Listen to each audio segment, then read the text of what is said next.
우리 인사 나누겠습니다. 주님의 은혜가 오늘 충만할 줄 믿습니다. 네. 예배 변화를 오늘부터 좀 주는데요. 네. 이제 총무 목사님 이제 찬양팀 이후에 나오셔서 기도 인도 한 10분 조금 이상 해주시고 이렇게 하는데 오늘 찬양팀이 조금 너무 빨리 끝냈어요. 그래가지고 이게 지금 있거든요. 그래서 이상하게 생각하지 마시고 오늘은 엔딩송도 있어요. 네, 만들어서 엔딩송도 있고 이제 조금씩 변화를 줍니다. 좋습니다. 네, 오늘 총무 목사님께서 말씀 읽어주셨는데요. 신약성경 고린도전서 1장 친절하게도 18절이라고 말씀해 주셔서 18절과 25절까지 말씀을 근거로 말씀 제목 읽어봅니다.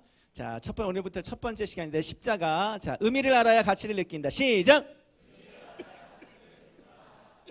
네, 이런 제목으로 은혜 나눌 겁니다. 의미를 알아야 가치를 느낀다. 별일 없었죠?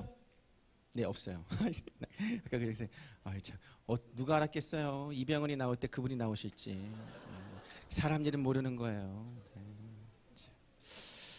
놀랍습니다. 그걸 찾아낸 사람도 대단한 사람이에요. 정말 완전 찾아낸 사람 무서운 사람입니다. 무섭습니다. 과거에 이제 한참 많이 들었던 예화 중에 노란 손수건, 참나무의 노란 손수건이라는 제목의 이야기가 있었어요. 노란 리본. 얼마 전에 그 세월호 사건 때문에 우리 노란 리본 많이 걸었잖아요. 제가 안산에 있을 때 세월호 사건 있었어요. 그래서 누구보다 그 안산의 처참한 상황을 제가 잘 알아요. 어제까지만 해도 전도를 열심히 하고 부침개를 붙이고 예수님 믿으세요 막 팝콘 튀기고 막 그랬거든요. 그 사건 딱 나자마자 그런 걸 전혀 못하는 상황이 되더라고요. 그 노란 리본 쫙 진짜 도시 전체가 야 죽는다는 게 이런 거구나 정말 느낄 수 있었던 시간이었는데요. 노란 리본. 그래서 이제 이 이야기도 많이 거론이 됐었는데요. 1900년대 초에 미국에서 실제 있었던 이야기예요. 여러분도 한 번쯤 들어봤을 겁니다. 제목이 이제 참나무에 노란 리본을 달아주세요. 노래로 만들어졌어요. 노래로 만들어져서 발매된 지 3주 만에 이제 300만 장이 팔리고 그리고 1900 몇 년도지? 73년에 빌보드 차트 4주간 1위를 했던 굉장히 유명한 곡입니다. 네, 이분들이 불렀어요. 토니 올랜도도. 그 이야기가 이래요. 한 남자가 뉴욕에서 플로리다로 이제 버스를 타고 가는데요. 오랜 침묵 속에서 이렇게 가만히 조용히 버스를 타고 달리고 있었습니다.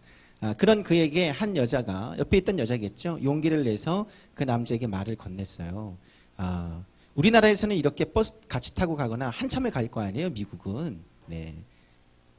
여러분 좁은 땅덩어리만 있어서 금방 30분이면 가는 그런 버스 말고 한참 간다니까. 그래서 우리나라에서는 버스에서 누가 옆에서 말 걸면 뭐예요? 변태죠. 말 걸면 안 돼. 엘리베이터에서도 말 걸면 안 돼. 인사하면 안 돼. 이상하게 쳐다봐요. 우리나라는 그런 좀 성향이 있습니다. 근데 외국에서는 처음 보는 사람도 이렇게 얘기를 해서 안녕하세요 이렇게 얘기를 건네고 처음 봤는데 자기 얘기를 하고 막 그렇죠. 우리는 교회 안에서도 인사하면 서로 째려보잖아요. 왜 인사해? 네. 막 그러는데 외국은 그렇지 않아요. 다 우리 외국 사람이 돼야 할 줄 믿습니다. 네. 그렇게 용기 있게 말을 건넸는데 이렇게 시작된 대화 속에서 그가 괴로운 표정으로 자기 이야기를 꺼냈어요. 제 이름은 빙고입니다. 이름 되게 웃기죠? 빙고! 네, 빙고. 지난 4년 동안 뉴욕의 형무소에 있다가 이제 집에 가는 길이에요. 4년 전 아내에게 편지를 보냈는데 오랫동안 가정을 돌볼 수 없는 형편이니까 나를 기다릴 수 없을 것 같으면 나를 잊으라고 했죠. 잊으라고 했죠. 힘들면 재혼해도 좋다고 했습니다. 진심은 아닐 거예요. 네, 그렇게 말은 썼겠죠. 그 뒤로 아내는 편지를 하지 않았습니다. 독한 여자죠. 3년 반 동안이나 편지를 하지 않았대요. 그가 어렵게 다시 말을 꺼냈어요.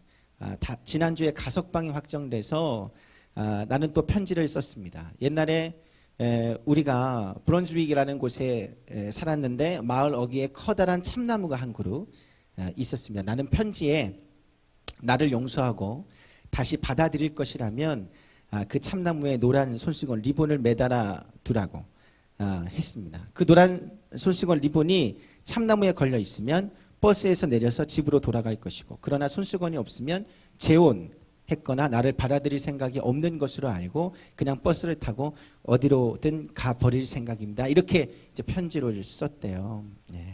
이렇게 말하면서 이제 자기 아내와 또 아이들의 사진을 들여다보면서 조마조마한 마음으로 그 버스를 타고 달려갔습니다. 얼마나 마음이 그랬을까요? 그렇죠? 네. 그녀를 만나기 100m 전. 옛날에 그 누구 노래지? 네, 죄송해요. 너무 옛날 얘기라. 네. 그렇게 조마조마하게 달려가고 있는데, 그때 버스에 타고 있던 청년들이 벌떡 일어나면서 밖에 창문을 내다보며 환호성을 지르기 시작했습니다. 환호성을 지르기. 그래서 너무 놀라서 이 빙고라는 사람도 자기가 원하던 도착지에, 목적지에 도착해 가자 밖을 쳐다봤어요. 그랬더니 노란 손수건이, 노란 리본이 20개, 30개. 네. 그가 본 것은 수백 개의 노란 손수건이었습니다. 네. 그것을 보고 이 빙고라는 사람이 한참을 울고 이야기가 퍼져나가서 나중에 노래로 만들어졌죠. 여러분, 이 빙고가 본 노란 손수건이 우리 기독교인에게는 뭔지 아세요? 빨간 십자가와 같습니다. 네. 이 빨간 십자가를 우리에게 보여주심으로 온 세상에 보여주시면서 내게 돌아오라고, 주님께서 내게 돌아오라고, 내가 너를 다시 살려주겠다고, 내가 너를 다시 구원해 주겠다고, 너와 나와의 관계가 회복될 수 있다고, 그렇게 말씀하시는 그 음성, 그 사인이 뭐라고요? 바로 우리에게 보여주시는 빨간 십자가입니다. 네. 그 십자가가 우리에게 늘상 보여져요. 얼마나 감사합니까? 우리나라는 정말 복된 나라예요. 수도권에 보면, 우리 수도권에 살잖아요. 제주도에서 오신 분 손 들어보세요. 네. 철야 예배를 참석하기 위해 비행기 타고 매일, 내가 금요일마다 십자가가 아니고 비행기를 타고 오신 뭐 그런 분 없죠. 네. 우리는 수도권에서 참 십자가를 많이 봅니다. 정말 복된 거예요.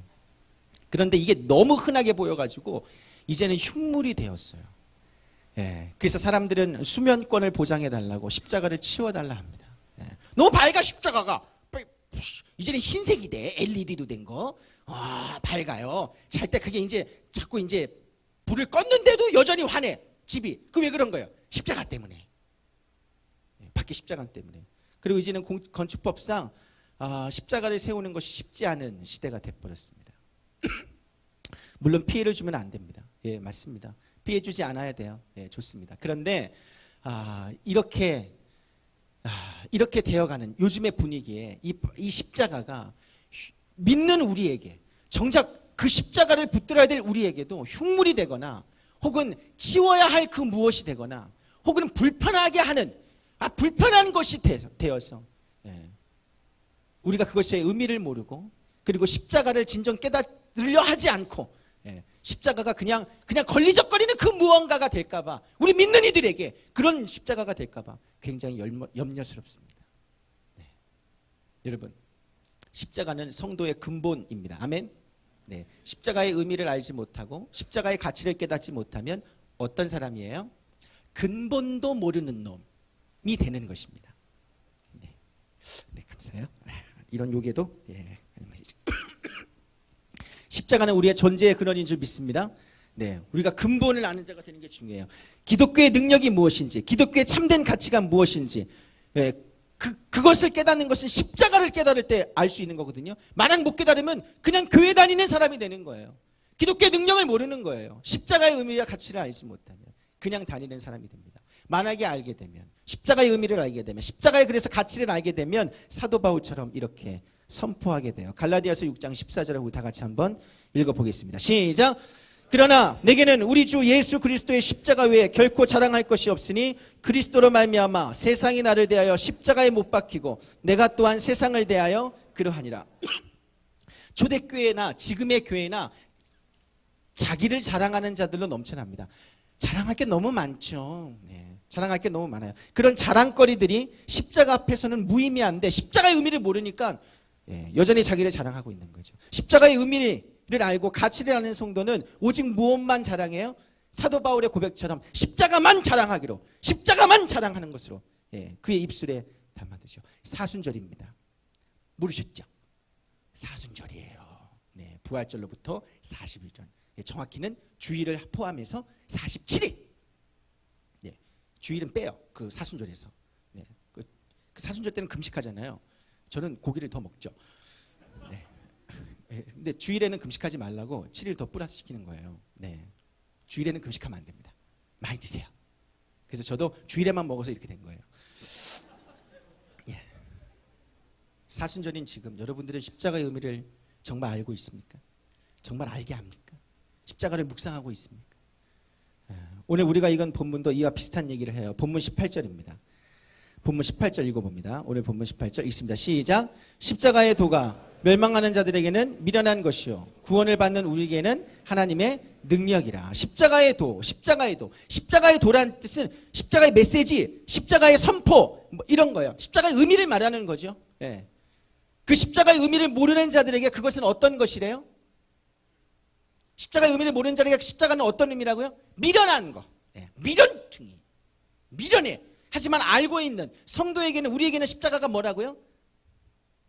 방금 읽은 말씀을 기억이 안 납니까? 방금 읽었잖아요. 자, 뭐라고요? 하나님의 능력이라는 것이죠. 하나님의 능력이 감사해요. 아까 해주지. 멸망하는 자, 모르는 자들에게는 미련한 것이고 아는 자에게는 하나님의 능력입니다. 사순절을 맞아서 제가 주님 앞에 이런 질문을 드렸어요. 십자가를 막 묵상하면서 막 찬양 부르고 있어요. 십자가로 좀 더 가까이 막 이렇게 부르고 이제 혼자서 말에 취해가지고 막 이렇게 있는데 지금 찬양을 부르고 있는데 이런 질문을 드렸어요. 이게 도대체 뭡니까, 주님? 십자가로 가까이 간다는 게 뭡니까? 주님, 십자가로 가까이 가려면 어떻게 해야 되는 건데요? 이게 물었어요. 그때 제가 깨달은 것, 깨달은 지혜는 뭐냐면 이렇게 깨달았습니다. 십자가의 도를 아는 것, 십자가의 도를 행하는 것, 그리고 십자가의 도를 전하는 것. 이 세 가지가 십자가로 가까이 가는 법입니다. 따라합니다. 십자가의 도를 아는 것, 십자가의 도를 행하는 것, 십자가의 도를 전하는 것. 이렇게 십자가로 더 가까이 가는 자는 십자가의 능력을 경험할 것이라고 주님께서 제게 말씀하셨습니다. 그래서 너는 저한테 얘기하시는, 너는 우리 청년들에게 십자가의 도를 알게 하고 그 도를 행하게 하고 그 도를 전하게 하라. 그러면 내가 십자가의 능력을 경험케 할 것이다. 그 인생 가운데 주님께서 약속해 주셨습니다. 제가 받은 말씀이 여러분에게 주신 말씀인 줄 믿습니다. 그게 가까이 가는 겁니다. 가까이. 안나 흉내를 내본 거예요. 그 드라마를 보진 않았어요.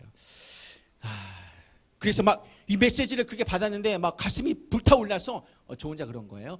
뭐 불타올라서 오 주여 막 이런 이 불타는 가슴 어떻게 할 수? 어쩔 줄 몰라서. 그래서 사순절 기간 동안 3번에 걸쳐서 이 십자가에 대한 메시지를 여러분에게 전달하려고 합니다. 부디 3주간의 이 십자가에 대한 메시지를 여러분이 들으시고 십자가의 도를 알고 십자가의 도를 행하고 십자가의 도를 전하는 여러분들, 여러분들 귀한 가스펠치에 되기를 주의 이름으로 축원합니다. 이 말씀을 성취해야 돼요. 본문 21절입니다. 시작. 하나님의 지혜에 있어서는 이 세상이 자기 지혜로 하나님을 알지 못하므로 하나님께서 전도에 미련한 것으로 믿는 자들을 구원하시기를 기뻐하셨도다. 전하는 자가 필요합니다. 십자가의 도를 전하게 되는 귀한 지체들에게 주의 이름으로 축원합니다.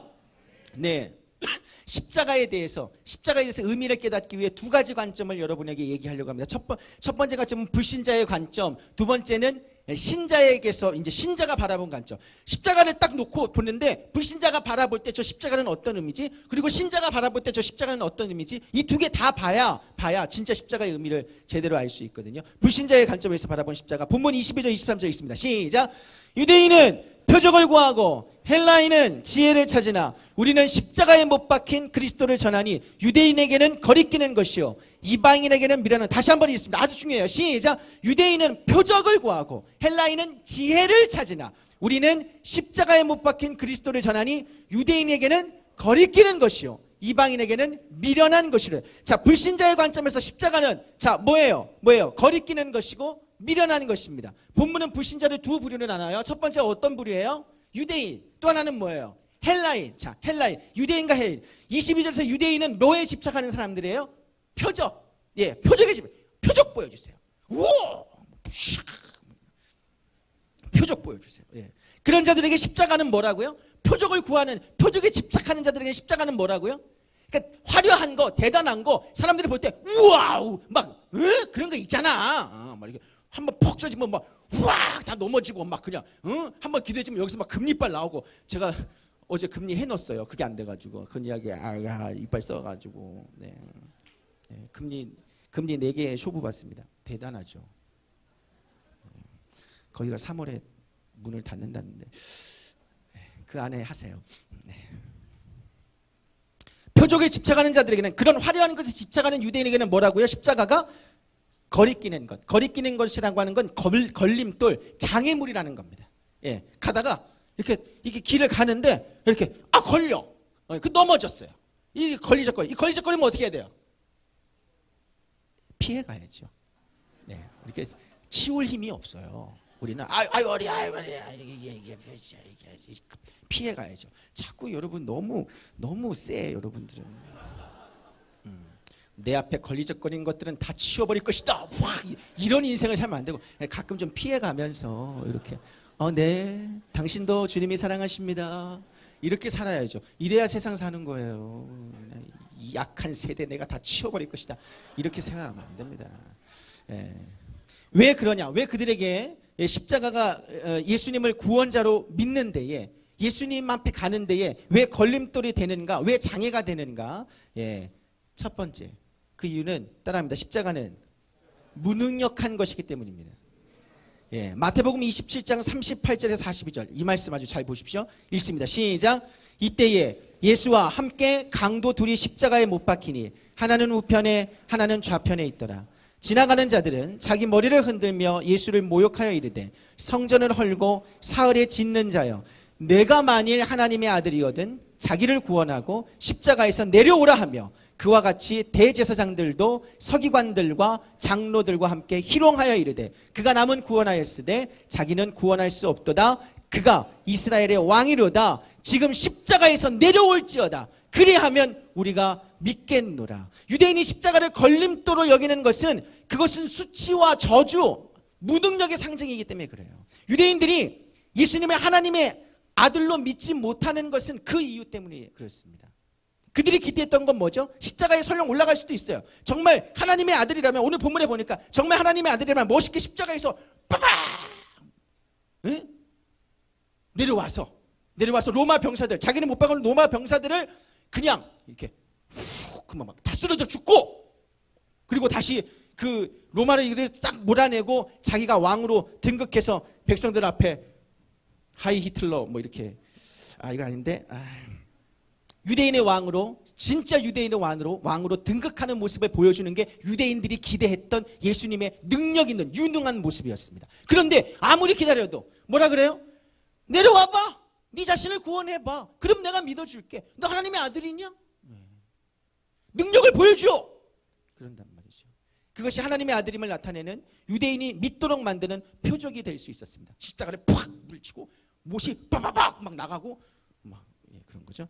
만화를 너무 많이 봐가지고, 내가 하진이를 따라서 만화를 너무 많이 봐가지고 요새 전부 다 카봇이에요. 얘는 밖에 다니는 차들은 전부 다 로봇이야. 아빠 X야, 아빠 Y야. 무슨 죄인지 모르지. 알아야 된다. 금방 애 낳는다. 알아야 돼. 금방 애 낳아요. 그런 표적을 보여주기를 기대했는데 이 예수님이 십자가에 달려서 성전을 헐고 다시 짓겠다는 그런 선포를 하신 분이 뻥을 친 거죠. 십자가에서 죽어버렸어요. 죽어버렸습니다. 유대인으로 왕으로 등극할 것 같았던 그가 무능력하게 로마 병사가 그를 그렇게 처참한 모습으로 만드는데도 끝까지, 죽기까지 어떠한 저항도 한번 해보지 못하고 무능력하게 그냥 죽었습니다. 그들이 봤던 예수님의 모습은, 십자가에 달릴 예수님의 모습은 처참했어요. 무능 그 자체입니다.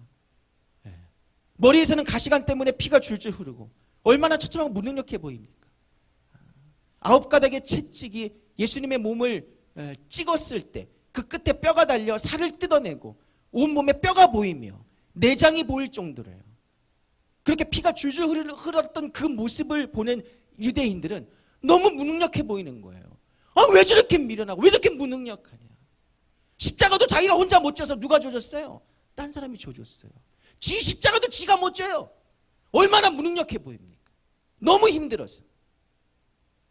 그리고 십자가의 처참하게 못을 박히고 벌거벗김을 당하는 수치를 그냥 당했습니다. 무능력한 거죠. 너무 무능력해. 뭐 소리라도 질러보는가. 야 이것들아 나중에 두고 보자. 다 죽었어 니네. 3일 후에 죽었어 니네. 이런 말이라도 좀 하시면 좀 그래도 마지막 객기다 뭐 이렇게 생각하겠는데 한마디도 하지 않고 주여 저들의 죄를 사하여 주옵소서. 저들이 하는 짓을 알지 못합니다. 뭐 이런 말이라 해서고 무능력해 보인 거죠. 유대인들이 십자가에 달리는 예수님을 볼 때는 들로부터 조롱을 당하고 벌거벗김을 당하는 그 십자가에서의 모습을 그걸 보면서 무능력해 보였습니다. 십자가는 너무 처참한 형벌이어서 로마 시민에게는 적용되지 않아요. 우리가 보는 그들이 보았던 예수님은 일개 로마 시민보다 더 무능력했던 자입니다. 왜냐? 그것을 로마 시민은 안다거든요. 너무 그래도 그게 능력이 있어서. 그래서 도저히 십자가에 달린 예수를 구원자로 믿기에 어려웠던 겁니다. 그래서 예수 그리스도를 믿는데 십자가가 뭐가 되었어요? 유대인들에게는 그들이 생각했던 예수가 아니기 때문에 메시아가 아니기 때문에 그 십자가 때문에 예수 그리스도를 믿는데 그 십자가가 걸림돌이 된 거죠. 유대인은 십자가의 의미를 몰랐습니다. 몰랐죠. 예수님께서 왜 그렇게 무능력한 모습으로 그냥 그것을 다 감당해냈는지, 왜 그런 십자가를 당해야만 했는지 몰랐던 거죠. 의미를 모르니까 십자가가 그들에게 무엇이 됐던 거예요? 걸림돌이 된 것입니다. 걸림돌. 모르면 걸림돌이 됩니다. 장애물이 되는 거죠. 지혜를 찾는 헬라인에게는 십자가가 어떤 의미였을까요? 아까 뭐래요?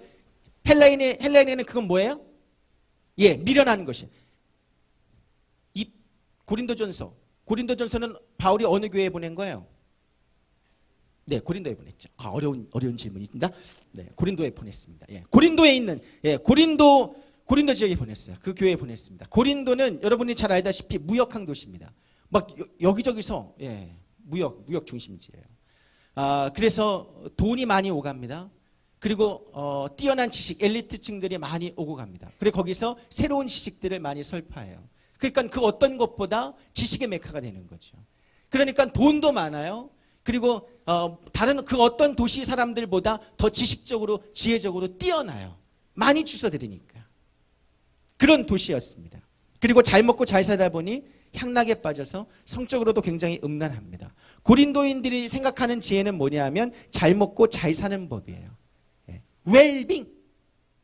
잘 먹고 잘 사는 법. 그들의 지혜는 자기만을 유익하게 하고 자기를 만족시킬 수 있는 법. 그게 바로 뭐예요? 지혜였습니다. 그런데 십자가는 미련한 거예요. 왜냐? 사는 게 아니라 뭐예요? 죽는 거예요. 아니 살아야지. 왜 죽냐고. 그게 지혜라면 살아야지. 왜 죽어? 그런데 십자가는 죽는 것이었습니다. 그래서 그들이 보기에 미련한 것이었죠. 잘 사는 법이 아니라 죽는 법이었기 때문에. 무엇보다 하나님의 아들이 인간이 되어서 사람을 구원하기 위해 십자가에 달려 우리 죄인 대신, 우리 대신 죽었다는 그 이야기가 도저히 그들의 지혜 안에서는 이해가 안 되는 거예요. 왜 죽냐고. 왜 그래야 되냐고. 왜 살리기 위해서. 죄인을 살려고 왜 그래야 되냐고. 이해가 되지 않는 것이었죠. 무엇보다 하나님이 죽는다? 이건 그들의 신관 안에서는 없는 내용이에요. 이때까지 들어본 적이 없는 내용이에요. 그래서 미련한 것이라고, 지혜가 아니라고 얘기했던 것입니다. 십자가 그 자체가 그들에게 미련한 것이었고 그 십자가를 전하는 자도 미련한 자들이었습니다. 도저히 이해될 수 없는 거죠. 하나님이 죽는다. 그들이 십자가를 미련하다고 보는 이유는 간단합니다. 십자가의 의미를 모르기 때문이죠. 그렇죠? 십자가의 의미를 알면 그렇게 십자가를 보고서 미련하다고 얘기하지 않습니다. 모르면 아무리 좋은 것도, 우리 신앙생활에 아무리 좋은 것도 다 미련한 것이 됩니다. 걸림돌이 되고 아무것도 아닌 게 되죠. 우리의 믿음이 금보다 귀한 줄 믿습니다. 예, 금보다 귀한 믿음을 믿으십니까? 예, 그래요. 믿음이 금보다 귀합니다. 네. 여러분, 우리를 살리는 것은 금이 아니라 믿음인 줄 믿습니다. 그런데 우리는 대부분 실제로는 금이 더 귀하죠. 금이 더 귀하죠. 스펙이 중요하고 우리를 정작 살리는 게 뭐라고 생각하는 거예요? 스펙이고 인맥이고 환경입니다. 그게 더 중요하다는 거예요. 우리가 생존하는 데에 금이 아니라 그런 것들을 금으로 치는 거예요. 금이 아니라 아니 우리를 진짜 생존하게 하는 것은 그 금이 아니라 믿음이야. 믿음의 가치를 금보다 위에 두고 믿음의 가치를 아는 자는 그 의미를 아는 자는 뭘 구해요? 믿음을 구하죠. 금보다 귀한 믿음이라고 외치죠. 야, 믿음이 중요한 거야. 얘기할 수 있는 것이죠. 사람이 떡으로만 사는 게 아니라 하나님의 입에서 나오는 말씀으로 산다 했습니다. 믿으십니까? 네, 여러분, 우리를 생존하게 하는 것은 떡이 아니라는 것이죠. 떡을 만들어서 떡을 만들어내기 위해 떡을 얻기 위해 힘쓰는 삶이 우리를 생존하는 게 아니라 우리가 진짜 힘쓰고 애써야 될 삶은 떡에 있는 게 아니라 어떤 것에 있어요? 하나님의 말씀에 순종하는 데 있다는 거예요. 순종이 떡보다 떡을 얻는 데 힘쓰는 것보다 순종하는 일에 힘쓰는 것이 더 가치 있고 의미 있다는 것을 깨달으면 그것이 우리를 생존하게 하고 살게 만든다는 것을 깨달으면 알면 뭐라고 얘기해요? 사람이 떡으로만 사는 것이 아니라 하나님의 입에서 나오는 말씀으로 사는 것이야. 이렇게 얘기하는 거죠. 야, 예수 믿으면 떡이 나오냐 밥이 나오냐 이런 질문 앞에 담대하게 뭐라고 얘기하는 거예요? 나온다. 예수 믿으면 떡도 나오고 밥도 나와. 우리에게 중요한 건 믿는 것이지 그것을 위해 사는 게 아니야 라고 얘기할 수 있는 거죠. 그런데 그것의 의미와 가치를 모르면, 순종의 가치와 의미를 모르면 뭐라고 얘기해요? 떡 중요해. 떡도 있어야 되고 믿음도 있어야 되고 금도 있어야 되고 순종도 있어야지. 근데 여러분 잘 기억하십시오. 우리는 두 주인을 섬길 수 없습니다. 네, 불가능합니다. 우선순위 정확히 하시기를 주님으로 축원합니다. 네. 모르면 모든 것이다 걸리적거리게 되는 거죠. 하나님의 말씀에 순종하는 것, 그리고 십자가의 도를 따르는 것. 우리가 왜 십자가의 도를 따르지 못합니까? 우리가 왜 십자가의 도를 따라 전파하지 못합니까? 왜 자랑하지 못합니까? 그렇게 십자가의 도를 따라 사는 그 믿음의 삶이 미련해 보인다는 거예요. 사실은 여러분이 정말 그게 미련해 보이지 않으면 그렇게 살거든요. 미련해 보이는 거죠. 그렇게 사는 게 모르니까. 여러분, 십자가의 도의 삶을 사는 것은 내 삶을 방해하고 불편하게 하는 것이 아니라 내 삶을 무의미하게 만드는 게 아니라 그 반대인 줄 믿습니다. 네, 우리가 정말 이 사람이 무의미하지, 이 사람이 뭐 할 거야? 이런 생각을 하는 순간 십자가를 잊어버린 것입니다. 그래서 우리가 정신 차려야 돼요. 우리가 맨날 십자가를 보잖아요. 네, 좋으네요. 네. 십자가를 바라보면서 그 의미를 모르고 있으면 그냥 이 십자가를 볼 때마다 이건 뭐예요? 장식용품이에요. 교회를 상징하는 하나의 표시가 될 뿐입니다. 여러분에게 십자가는 어떤 의미입니까? 혹시 여러분이 아직도 이 불신자의 관점 속에 있는지 모르겠습니다. 미련한 것이고 그리고 거리끼는 것이고 그렇게 되지 말아야 할 줄 믿습니다. 네, 오늘 완전히 달라집시다. 네, 신자에서 신자의 관점에서 바라본 십자가. 네, 본문 24절입니다. 읽겠습니다. 시작. 오직 부르심을 받은 자들에게는 유대인이나 헬라인이나 그리스도는 하나님의 능력이요 하나님의 지혜다. 다시 한번 읽습니다. 시작. 오직 부르심을 받은 자들에게는 유대인이나 헬라인이나 그리스도는 하나님의 능력이요 하나님의 지혜니라. 부르심을 받은 자들, 성도에게는 십자가가 어떤 거래요? 하나님의 좀 크게 합시다. 하나님의 뭐예요? 지혜. 두 번째. 네, 하나님의 능력이고 지혜입니다. 아멘. 왜냐하면 그것은 우리를 구원하기 때문에 그렇습니다. 유대인들은 율법이 능력이 있다고 생각했어요. 왜냐하면 그 율법이 자기를 구원할 줄 알았던 거죠. 그러나 그 율법은 우리를 정죄할 뿐입니다. 우리의 근본적인 죄에서 건져줄 수 없습니다. 율법을 많이 알면 죄에서 벗어날 줄 알았어요. 그런데 많이 할수록 더 죄를 짓습니다. 희한하죠. 많이 아는데 왜 더 죄를 지을까요? 많이 배웠는데 왜 더 죄를, 왜 이 마음은 더 왜 위선일까요? 이해할 수가 없는 거죠. 율법이 어떠한 죄인의 어떤 작은 죄의 본성도 해결해줘. 근본적으로 우리가 달라지게 하지 못하는 거예요. 그런데 유대인들은 그걸 못 깨달았습니다. 율법은 능력이 있지 않습니다. 죄를 이기는 능력이 없어요. 예. 결정적으로 율법은 우리를 구원하는데 효력이 없습니다. 율법을 많이 지켰다고 구원을 얻지 못합니다. 그래서 능력이 없는 거예요. 그러나 십자가는 효력이 있습니다. 우리를 구원한 능력이 100% 있습니다. 모든 죄인이 십자가 안에 있기만 하면 그냥 다 구원을 100% 받습니다. 그래서 능력이 있다고 하는 거예요. 효능 100% 십자가 안에 있으면. 사실 이 세상에 효능 100% 약이 있나요? 효능 100% 약은 없는 것 같아요. 네. 그래서 막 뭐 체질 따라 약 쓰고 뭐 그런 거죠. 100%면은 여러분 다 맞아야죠. 그래서 십자가가 하나님의 능력입니다. 예. 십자가 하나님의 능력이에요. 십자가가 왜 하나님의 지혜일까요? 십자가는 헬라인의 지혜로는 절대 이해하지 못하는 하나님의 구원 방법이었어요. 온갖 지식을 다 동원해도 이해 불가하다 그랬죠. 하나님이 인간이 되어서 직접 죄의 문제를 해결한다. 죄인을 구원하는데 직접 나선다. 이런 신이 세상에 어디 있습니까?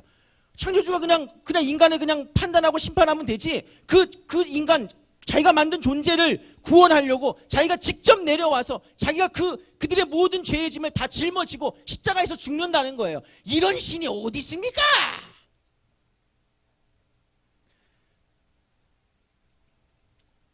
자식을 가리켜서 눈에 넣어도 아프지 않다 이렇게 얘기합니다. 개뻥입니다. 눈에 넣으면 엄청 아파요. 개뻥이에요. 근데 그게 무슨 의미인지는 아시죠? 알죠? 네.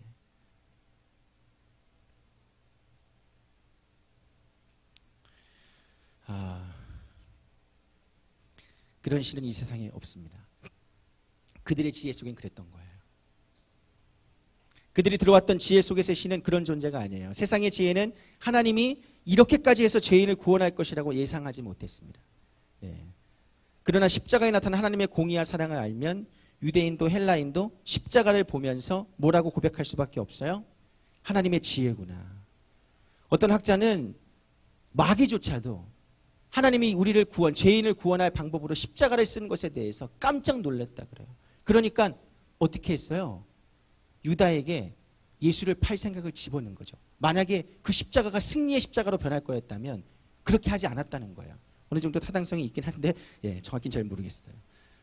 아무튼 아무도 예상할 수 없었던 것이 그 지혜의 방법이, 인간을 구원할 방법이 십자가였습니다.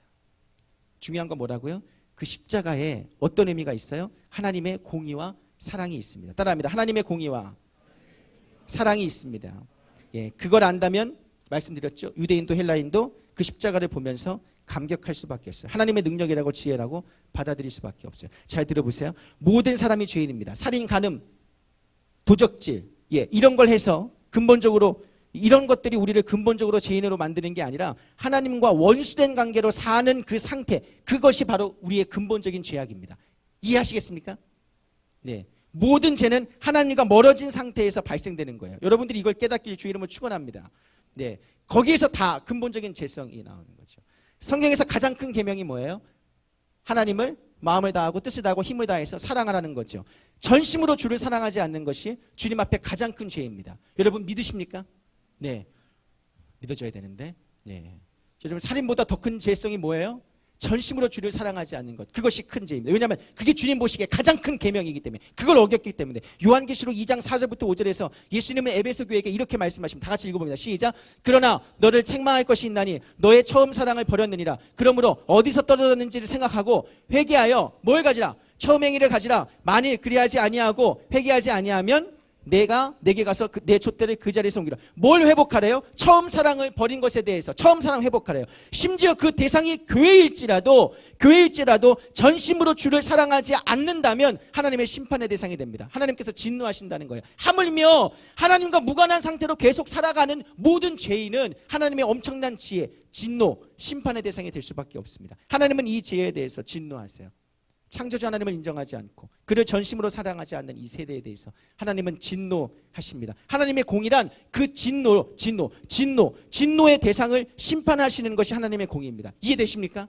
네, 그게 공의예요. 그러나 주님은 그 진노의 대상인 죄인에게 그것을 퍼붓지 않으시고 원래는 내가 그 죄인이 받아야 되는데 그걸 퍼붓지 않으시고 누구를 보냈어요? 무죄하신, 죄 없으신 당신의 아들을 이 땅에 보내셔서 사람으로 보내셔서 십자가에 달려 죽게 하셨습니다. 그 십자가에다가 하나님의 진노를 다 퍼부으셨습니다. 성경에 그렇게 나와요. 하나님의 진노가 그 십자가에 다 퍼부어졌다고. 오! 만화에서 보면 막 공중에서 그냥 폭탄이 그냥, 이거 게임 있잖아. 죄송해요. 네. 막 퍼붓는 것. 하나님의 진노가 그 십자가에 퍼부어진 거죠.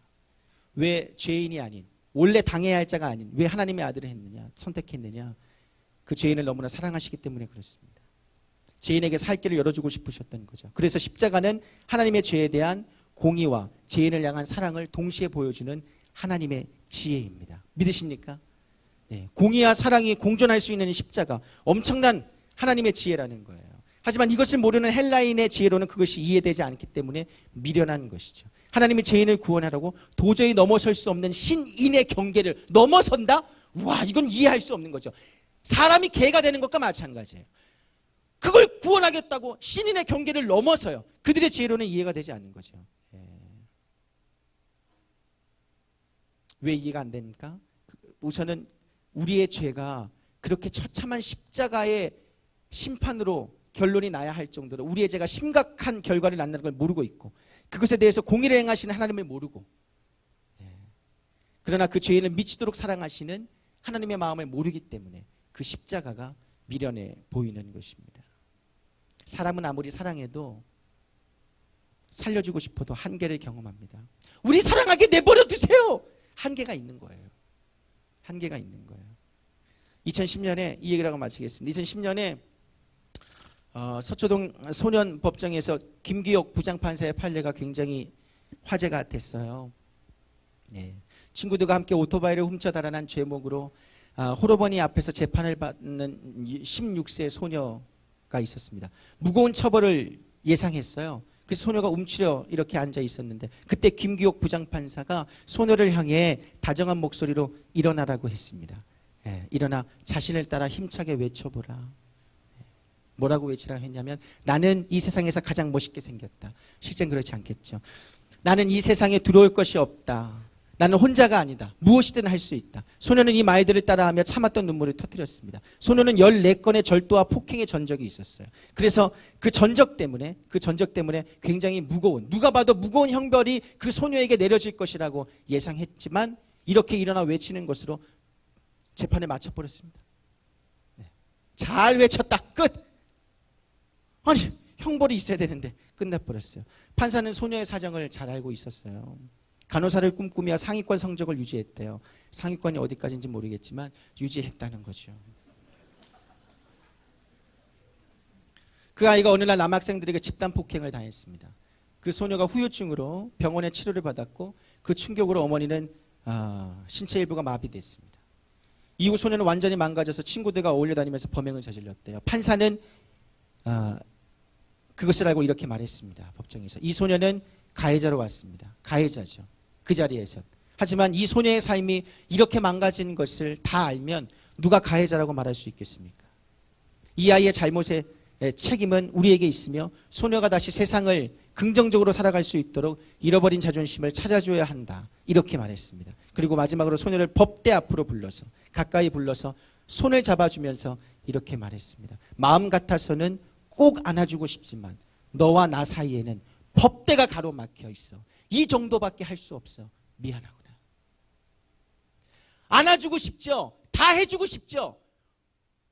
아낌없이 자기가 할 수 있는 걸 다 해주고 싶습니다. 그런데 그 소녀와 판사 사이는 무엇이 가로막고 있어요? 법대가 가로막혀 있습니다. 여러분, 십자가는 이 법대를 무너뜨린 것과 같습니다. 하나님이 사람이 됐어요. 불가능한 거죠. 불가능하죠. 하나님이 사람을 위해 죽어요. 불가능한 거죠. 인간의 지혜로는 생각, 상상조차 할 수 없는 것입니다. 분명히 그것은 법대예요. 그것까지 설마 안 되겠지. 그런데 주님께서는 우리를 너무나 사랑하시고 그의 공의를 세우시기 위해 이 법대를 단번에 무너뜨리셨는데, 그게 뭐라고요? 십자가라는 것입니다. 단번에 무너뜨리셨습니다.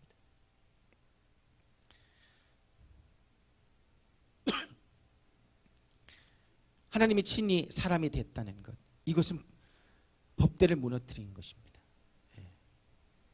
우리 사람 중에 100% 구원을 이룰 사람은 없습니다. 실패할 확률이 높죠. 그런데 주님께서 직접 오셔서 100%의 구원의 성공, 능력을 나타내 주셨단 말입니다. 여러분, 예수님 곁에 있던 제자들도 다 실패했습니다. 우리는 오죽하겠습니까? 그런데 예수님께서 결코 실패할 수 없는 구원의 길을 직접 오셔서 열어주셨단 말입니다. 그래서 십자가는 구원 효능 100%의 능력입니다. 인간의 지혜로 고안해낼 수 없는 하나님의 지혜입니다. 십자가는 우리를 향한 하나님의 사랑을 가로막을 어떤 법대도 없다는 것을 보여주고 있습니다. 완전한 하나님의 공의이고 완전한 하나님의 사랑입니다. 경계를 넘어서 우리를 사랑하실 수 있으면, 하나님 여기까지는 안 되겠죠, 하나님 설마 이렇게까지 해주시려고요? 여러분, 하실 수 있습니다. 하나님이 정말 이렇게까지 해줄까요? 여러분, 십자가를 보십시오. 그 모든 경계를, 여러분이 상상을 초월하는 그 일들을 주님께서 우리를 위해 해주시겠다고, 구하는 대로 해주시겠다고 약속하는 것이 뭐예요? 십자가입니다. 경계가 무엇이냐? 너와 나 사이의 경계가 무엇이냐? 뭐가 가로막고 있니? 그걸 내가 다 무너뜨려 주겠다. 네가 나의 능력에 대해서 제한하고 있는 그것이 무엇이냐? 나를 어디까지 믿고 있니? 그 모든 걸 다 무너뜨리는 것이 뭐라고요? 십자가입니다. 하나님의 공의, 하나님의 사랑, 무한한 사랑이 이 십자가에 나타나 있습니다. 우리를 살리시려고 모든 경계를 무너뜨리고 구원의 손길을 내밀어 주신 것이 십자가의 은혜입니다. 이 은혜가 믿어져야 할 줄 믿습니다. 믿어지는 것이 은혜입니다. 믿어지는 것이란 2000년 전에 그 십자가가 지금 오늘 나의 주관적 경험이 되는 거예요. 지금 나의 사건으로 받아지는 겁니다. 십자가를 바라볼 때 나의 심각한 죄가 보이고 하나님의 공의와 사랑이 보이고 은혜를 알고 감격하게 되는 그것을 경험하는 오늘 이 자리가 진짜 십자가를 믿게 되는 것입니다. 아멘. 그러한 역사가 일어날 줄 믿습니다. 십자가의 능력을 경험해야 할 줄 믿습니다. 날 사랑하셔서 경계를 넘고 모든 무능력한 죽음을 친히 선택하신 그 은혜를 기억하기를 주의 이름으로 축원합니다. 그 은혜가 있는데 뭐가 두렵겠습니까? 여러분, 우리가 두려워하는 이유 모두가 다 무엇이 없어서 그래요? 십자가를 믿는 믿음이 없어서 그렇습니다. 십자가의 의미를 깨닫고 그것의 가치를 알아 십자가는 능력이라고, 지혜라고 믿고 선포하고 행하고 전하게 되는 우리 가스배치 되기를 주의 이름으로 축원합니다. 정말 오늘 경험합시다. 믿읍시다. 십자가. 기도하겠습니다. 사랑해 주님,